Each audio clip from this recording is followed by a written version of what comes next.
God bless.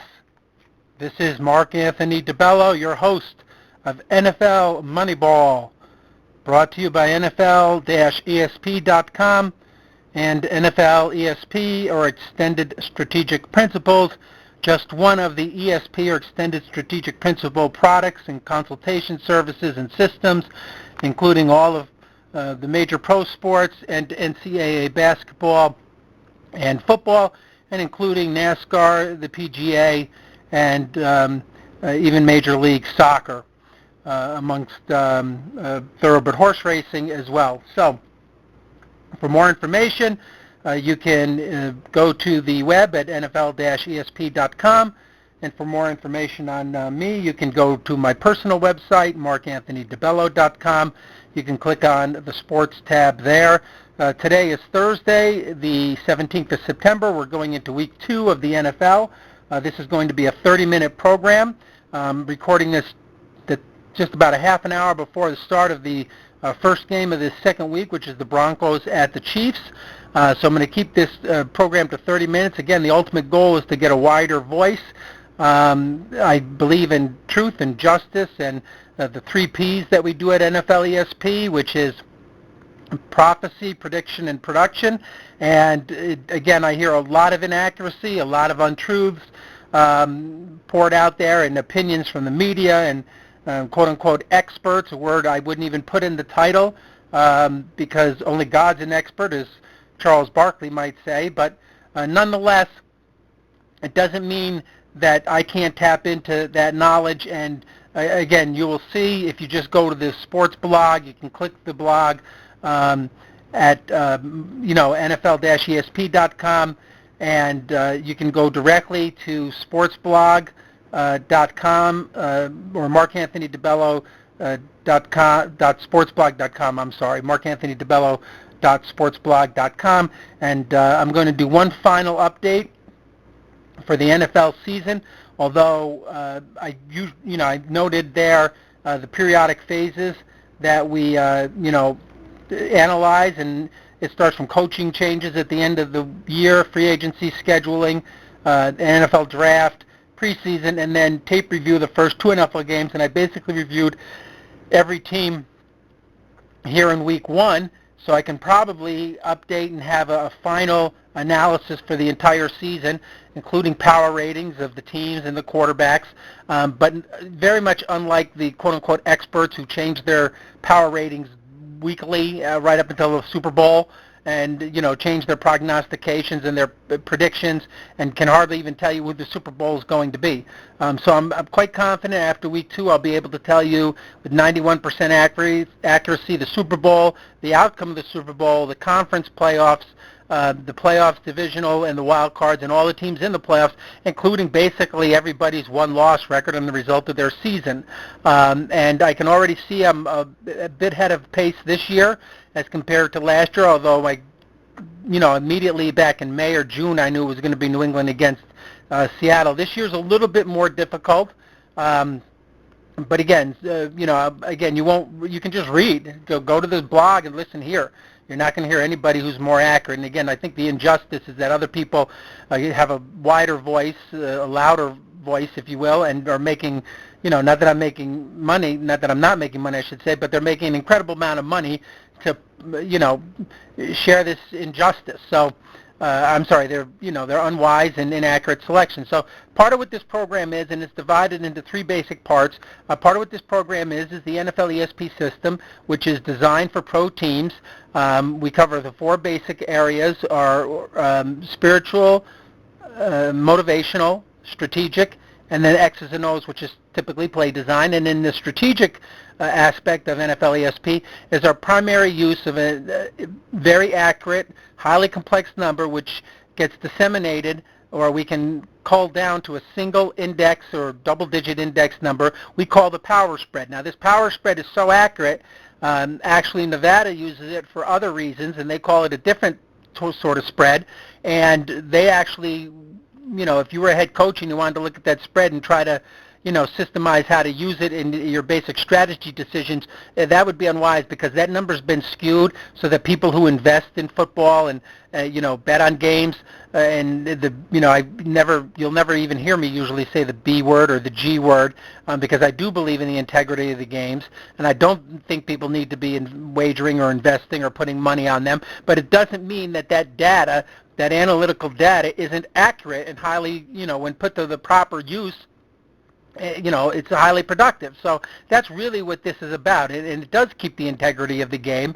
But again, I think there's this, cloud of suspicion, if you will, or cloud of, nervousness or intrepidation by, NFL personnel and teams and coaches, and even as high up as the commissioner and owners, because I do believe in keeping the integrity of the game, and they think there's somehow something duplicitous going on here, and there's not. So again, what NFL ESP does is it gives you that number, that pure power spread number, before it gets diluted by the sports books who put it out, and then the media who twists it with their inaccurate opinions, and then the public. It just basically becomes, that number becomes a barometer or a financial index as to the way that they're investing. So, but again, you don't want to use that number. You want to use our original number, which Las Vegas uses, and that's called the power spread. And it's based on the differential in the power rankings, and again, accurate power rankings based on a highly complex analysis and formula that's been doing this. I personally been doing this for 45 years, but it's been done in Vegas for close to 70 at least. And again, these it's the original, if you will, Moneyball, but again, highly accurate. And then how it applies to how teams should strategize is the real, uniqueness of it. And so having said that, in keeping this program to just a half an hour, I'm going to go through a little bit of the prognostications, or the prophecies from the divisions and the conferences, and then we'll cover this week's games from the NFL ESP's perspective, and then I'll do a little bit from, those who do have a wagering interest can certainly use this number to, scope out differences between our number and the number that's being offered in Las Vegas or Nevada, and then, how that applies to the fantasy angle. And I was blessed personally to come third place in a fantasy competition at FanDuel. I haven't really played fantasy, but I figured it's about time I start applying my godly knowledge to that, and actually I'll get to it, but passed at the last minute on Marcus Mariota's, Bishop Sankey, and Delaney Walker, and a decent kicker, and just kind of quickly put some other players in there, and my kicker didn't really even score, Sebastian Janikowski, which I just threw there in the last minute, or I would have won that tournament. But nonetheless, we were blessed to have a spot in the finals for FanDuel on December the 13th. When I say we, again, it's God and myself. So having said that, got about 22 minutes to go on the program here. Let me run down, what alterations you'll read on the blog with regards to division prognostications and predictions and prophecies. I'm going to start in the AFC because, again, it's surely more clear now to me than before that the AFC is about 4 points or more better than the NFC this season, probably about 3 or 4, and now I think 4 better, maybe up to 5. And the most productive division, the best division, the strongest division is the AFC East. So I have Buffalo winning that division. Not surprisingly, picked them against Indy. Indy, again, are a lot of people's now, favorite to win the Super Bowl. I did like them in the beginning against Baltimore, and then as soon as I saw everybody else start picking Indy, and I know they're usually wrong, I have to double check now. But I'll be locked in on, what I believe is truly going to be the Super Bowl at the end of week 2. But Buffalo went out and beat Indy, not surprisingly, and I think it's been 10 years since New England's lost that division. I think this is the year that they lose it. New England got Brady back. They'll get a wild card. They have a weak pass defense this year. They'd be wiser to slow the game down instead of running a hurry-up. That's part of the NFL ESP program. So, again, I don't know that they'll do that. Miami beat Washington in a game where Miami looked much weaker than they probably should have. Again, they got to get Tannehill to run. But if it wasn't for turnovers, Washington, who was a big underdog in that game in a sense, the number wasn't that high, but they wouldn't have won that game. So the Jets did impress more than I thought they would, and that's basically because Geno Smith isn't playing quarterback, and Cleveland had, McCown playing. So, with him in there, Manziel, if he had gotten time to be in the lineup, and I think the Cleveland team would have done a lot better. But the Jets are still, a fourth place team in that division. So again, I'm going to run through this quickly so I can get to this week's games. Baltimore, now they have a defensive injury, looked a lot weaker than I thought. Joe Flacco is too linear in the pocket. I could send Coach Tressman an email telling him that. I don't know that he would understand. I tried to tell him at the beginning of the year he's got to let Joe use his legs more. He could be a very productive quarterback, and typically what you're going to see in the NFL, in the NFC and AFC Championship is you're going to see a traditional pocket passing type quarterback against a rolling, running, scrambling type, and then the same thing in the NFC. In the NFC, it'll probably be, it'll be Rodgers or Russell Wilson, probably against a pure drop back passer like Matthew Stafford.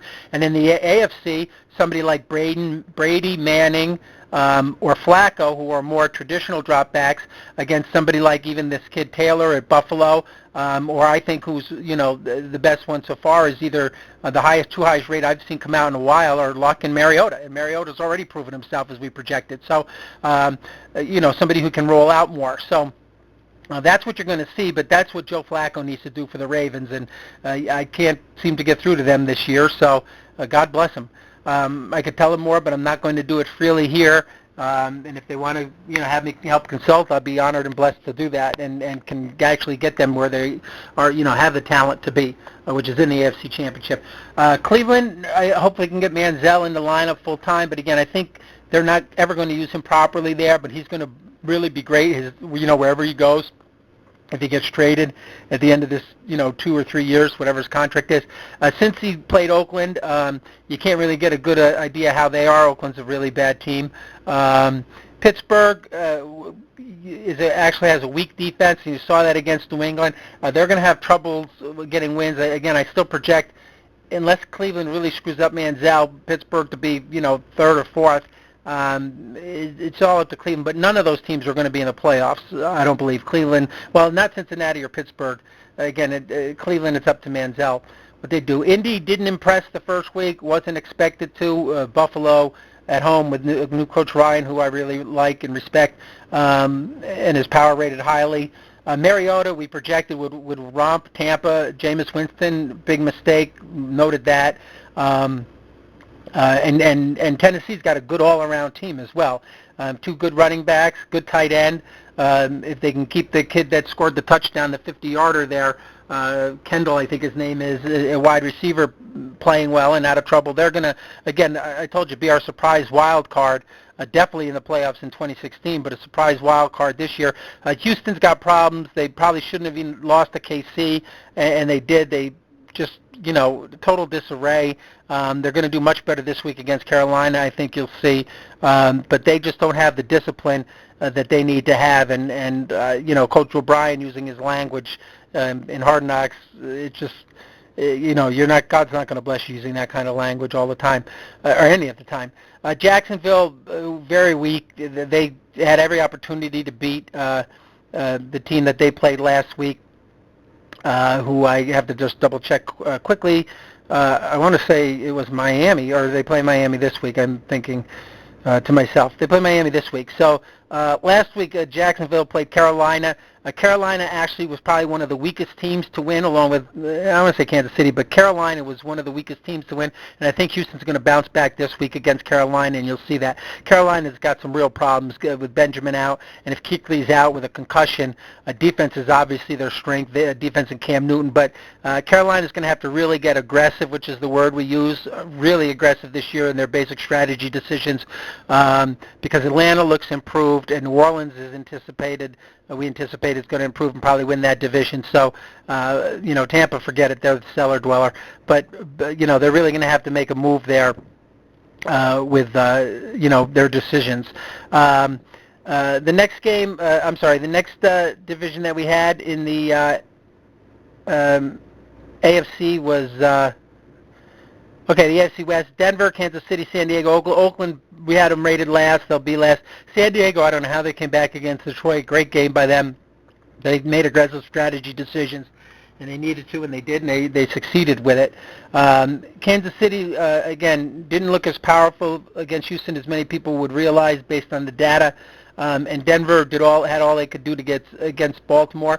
And again, I still think we have Denver winning that division with 9 games. And tonight's game, Thursday, KC is, and this is for news matter only, as they say, is a 3-point favorite in the point spread, but that's not what the actual power spread is. But that's only because KC is going to play well tonight. They're considered actually a home underdog in my eyes, and they want people, the sports books want people to invest in Denver. They're going to see Denver as an underdog and want all over 3 points. But Denver is the better team, just not tonight. They're not the better team, and I think you're going to see that by the time I get this tape loaded, this recording loaded and posted online. So again, that order will probably end up again still being Denver, KC, San Diego, and Oakland. Now let's go to the NFC. Again, definitely the weaker conference, and the weakest division of all is the NFC East. Dallas, should have beat the Giants by more than they did, and they didn't because they're a mistake-riddled team. They've got now a big injury to Dez Bryant, but they're a weak team, and again, we've got them winning at about 7-9, and I'll stick to that. The Giants, bad team. Eli Manning, completely overrated. That's why I said, it depends on Beckham and Nassib. I would get Nassib in there, just like I wanted to get Ryan in. Aaron Rodgers in the last couple of years of Favre's tenure in Green Bay. But again, I don't think Manning is going to do much for them. Philly, our biggest projection, the biggest disappointment of the season. I got a little bit into how last week they were all in on Mariota. They want Sam Bradford was our lowest rated one of our lower rated power ranking quarterbacks. That's why the Rams didn't do better, and now they're stuck with him. I projected them to have a 5-win season, and projected they would lose to Atlanta the first week. Spot on with that. They might only have 4 wins this year against Philadelphia, and you're not going to hear that from anybody else. I was at this thing at the Westgate for this Superbook contest that they have, and handed Jay Gornagay, who, when you see on ESPN, they supply the data from the Westgate. I wrote it on the back of a business card to him, and I told him specifically, you won't hear this anywhere else. Maybe you'll get me on the dais or the platform next year when Philly ends up with 5 wins. And one of the guys up there was, projecting Philly to be in the Super Bowl and win it. So, again, I don't know if the House does that, puts those guys up there to give bad information so the House wins. That'd be the wise thing to do. I just don't think the House knows any better, and I think, if they put up people to give bad information, then all the lemmings and the followers there who follow what they say are going to invest in that bad information, and the House is going to win. But again, I'm wise to all of that. Washington actually, should have beat Miami if were not for turnovers. One of the only teams I think they were -7 in our turnover, ratio, the way we do it, our turnover number. But again, that's going to be a weak division, and only the winner gets in with a 7-9. A record in the playoffs. The NFC North, Detroit didn't. I'm shocked it couldn't beat San Diego, to be honest with you. But again, that's going to come down to Green Bay and Detroit, and I think Detroit's still going to win that division over Green Bay, which they're going to have to come on because they might be 0-2 to start this season. Minnesota, overrated. I saw in the Hall of Fame game, I think people were already touting Minnesota, the quote-unquote experts, so I knew that wasn't going to work. And they, we liked San Francisco opening week on Monday night, and they showed all their, power over Minnesota, how, knowing they were underrated. And that's a big motivation, when guys, pro athletes have all preseason to hear, one team is better and San Fran was all decimated. That's still the most powerful conference, division, the NFC West. In that conference. So Chicago did actually a lot better than I thought. They actually, the numbers against Green Bay were much better. I don't know if that's Green Bay being much weaker or Chicago being that much better. But again, you get a lot of that the first week when you have a new head coach, a lot of motivational factors and changes that won't last all year long. So I still see that division as the same: Detroit, Green Bay, Minnesota, Chicago. No changes there. NFC South. We have New Orleans, Carolina, Atlanta, Tampa. I might flip-flop Atlanta, Carolina, not because Atlanta beat a very weak Philadelphia team, but Carolina is much weaker than I had thought. at least from first glance, first game. That's why you need to at least just see 2 games. And Atlanta, if they can't repeat against the Giants, again, that weak NFC East, then I would, probably keep it New Orleans, Carolina, Atlanta, Tampa in that division. But if Atlanta can beat the Giants, which they should because the Giants aren't as good as the Eagles, and the Eagles are bad, I'll have to keep it the way that we first prognosticated. But again, in Tampa and Winston, his first pass, I think, was an INT, and they got real problems there, especially if the receivers are out, or at least one of them was out, and they'll lose heart really fast there with him in the lead. So again, they had every opportunity to win their division with Marcus Mariota, and winning is infectious. You'll get confidence. Winston is not the kind of guy who, and they keep saying how smart he is, and I'm not trying to disrespect the guy. He's surely more talented at quarterback than I could ever be, and I think that's, a great attribute, and he's got some fine attributes, but they keep saying how intelligent he is. I don't think he's obviously that intelligent, quote-unquote football intelligence. It's just not, and they want to say that to give prop the kid up, and I understand that. I respect that. You want to focus on the positive, not the negative, but you also have to tell the truth. So, he needs to become more football smart, and really, honestly, what's going to happen to him is what happened to some of these other types is he's going to have to get away from being, reading the defenses and keep him away from throwing passes and let him just run, use his legs. That's his God-given best ability, is to use his legs. So, and I don't think you're going to see Tampa do that. I mean, they'll regress to do that, much like they did with RG3 in Washington. They realized they couldn't get him to, he wasn't, doing it the successfully, so they had to switch it up. Anyway, and in the NFC West, Seattle played St. Louis. Again, we projected St. Louis as an upset. St. Louis is, again, our wild card, depending on what Arizona does. It'll be between St. Louis, Arizona, and Tennessee. I'm sorry, Tennessee's in the other division. They're in the AFC. So, again, Arizona and St. Louis, and then last place, San Francisco, although they did play well, and I'll keep the game, I think, close against Pittsburgh this week. So I'll give the final information. I'll write out the AFC Championship, the probability, percentage, Super Bowl. And, again, the key is already you can read anything you wanted to the start of the season, any media outlet, whether it was television, radio, or internet, and there's nothing that, and I read them all, that's as accurate as what I already wrote. God and I already wrote 3 weeks before the season started, even at the start of the preseason. And now it's even more accurate, I know, and it's going to be even more refined and accurate, up to 91%.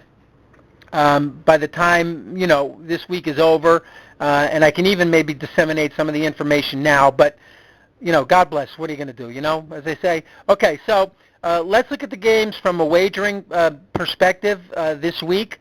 Give a little time to that, and then a little time to fantasy without giving away too much, because I do have to, God bless, get my game right for the December 13th competition with FanDuel. So, having said that, this week, Kansas City, again, isn't power rated as high as Denver, but that number is skewed, so people invest in Denver and lose, so you'd want to take Kansas City.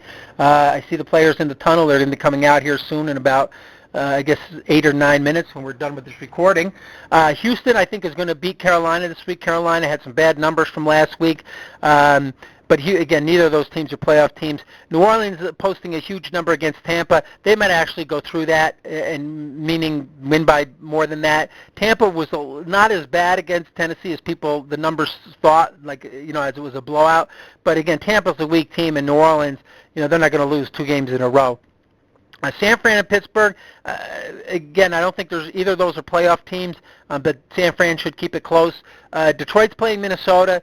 Detroit is the better team. This could be a little trick game because everybody saw Minnesota lose, and Detroit can be the type of team that goes 0-2 and still makes the playoffs, which, they're always touting how there's like less than a 20% chance of happening. But Detroit's the type of team that can do that. But again, I would stick with, I know Detroit is the better team. Minnesota would have to get home field calls at that college stadium that they're playing at to win, or some dynamic turnovers. And I, that would be the only, those are 2 of the top things you need. Again, home field advantage this year is up to 7 points. Minnesota typically doesn't have a 7-point home field advantage, though. And they would have to get turnovers. So New England and Buffalo, A lot of people are now already on to Buffalo after 1 week, which is good, but we picked them 4 weeks ago. God bless. So New England should have a letdown, and Buffalo win this week, but I wouldn't be surprised if New England wins because so many people are now talking about Buffalo, added motivation. But after the opening week like that with New England, as we projected would win, you typically have a letdown for the defending Super Bowl champions in the second week. So I would still like Buffalo at home, and again, I think they're the surprise of the AFC, and we might even put them in there to replace Baltimore in the finals against Indianapolis. Arizona's playing Chicago. Arizona, I know, is the better team, but Chicago is at home. Home teams get a lot of advantage. I think with the new coach there, Chicago, knowing their season will be in jeopardy if they go in two, they might, get some really egregious home calls. They're going to need them. If they don't get those home calls, Chicago won't beat Arizona. Arizona's not really a typical turnover team. I like Carson Palmer a lot, and I think they're pretty solid when it comes to turnovers. Tennessee and Cleveland, everybody's hot now into Tennessee. As we already picked them, and Marcus Mariota is destined for superstardom. God bless him. Good for him. He deserves it. But again, I like Johnny Manziel in there, although a lot of people don't, with more time to prepare. And these actually are two of our higher power rated quarterbacks, Manziel and Mariota. And that number's really a bit askew, that power spread. So I wouldn't be surprised if Cleveland wins that game at home, but I mark that game as a basic 50-50. The Bengals are playing the Chargers. I always have a hard time getting a beat on both of these teams. Cincy gets a lot of home field advantage calls. I know that much. But San Diego did surprise Detroit, so you probably want to lean towards Cincinnati if you had to, but I definitely have that game a 50-50 game. The Rams, again, one of our surprises, wild card, now that they have Nick Foles in there, and the Rams don't have Bradford. And Washington is definitely not as bad as the numbers showed from last week, but they're a bad team, and I can't, figure any NFC West team losing to an NFC East team, especially a team who's much improved this year like the Rams. The Falcons are not as good as people think because they beat the Eagles on Monday night. Everybody saw that, and I know, as I just mentioned, the NFC East is really bad, and the Giants are a bad team. 9 out of 10 times the Falcons would win this game, but this could be just that kind of game where they have a real letdown, the Falcons. They have a lot of turnovers and fumbles and things like that. The Giants don't have a huge home field advantage, but again, Manning throws a lot of turnovers too. So this is one of those Giants games are always sloppy games. So again, I mean, the better team in the long run will beat Atlanta, but I wouldn't play either of those teams. Baltimore will play better this week without Suggs, but then ultimately that'll catch up. But the defense will rally around their injured leader. But the power spread, the number that they put up in Las Vegas, is telling you need to bet Oakland. Or invest in Oakland if you had to invest in that game. Miami-Jacksonville, same type of thing. We know Miami's the better team, but Jacksonville's a home dog, and when you get 6 or 6.5 at home, you typically want to take that as a home dog. Our big game of the week is Dallas and Philadelphia. Dallas should win this game straight up. Philadelphia had actually, we have a new statistic, what's called a clean team. I don't want to tell you exactly what that is, but actually the least clean team, the most unclean team, if you will, last week was Philadelphia. So, like I said, they're going to be much worse than they are. And even though Des Bryant is out, which will cost Dallas in the long run, again, making them 7-9 to win that division, Dallas will beat Philadelphia, and then everybody's going to be wise to what we've been saying about Philadelphia. Seattle and Green Bay, this is a 50-50 game as I see it. They're both good teams, but I think a lot of people are, realize Rodgers was, wounded the last time they played in Seattle. Now they're playing in Green Bay. But what people don't realize is that Seattle, even though they just beat Green Bay by a little that game, really by our numbers were, like 11 or 12 points better that game. So much better than people thought. That game wasn't as close, playoffs last year as people thought. So, again, that game could go either way. But, again, we projected a Seattle hangover from their Super Bowl loss, and they're another team that can go to and still win the division. But, that game could either go either way. But, probably with a little bent toward Green Bay. And then you got the Jets and Colts. The Colts win this game, but the Jets are actually going to cover, I think, because that's a sort of a trap game. Everybody's going to be investing in the Colts. So I only have 30 seconds left. I would like to say more about fantasy, but I will say this, that I see what these fantasy experts are quote-unquote saying, and they're not experts either. Okay, so God bless. I think I'm going to just devote a lot more time to fantasy because that's what everybody's doing. That seems to be where all the money is. But again, a lot of NFL ESP principles, all of them apply to fantasy more so, and will give people more godly insight and productivity and production and than they could ever get anywhere else. So I'll make more fantasy notes, I promise, next week. Okay? So listen, God bless you. This is Mark Anthony DeBello with NFL ESP, NFL Moneyball.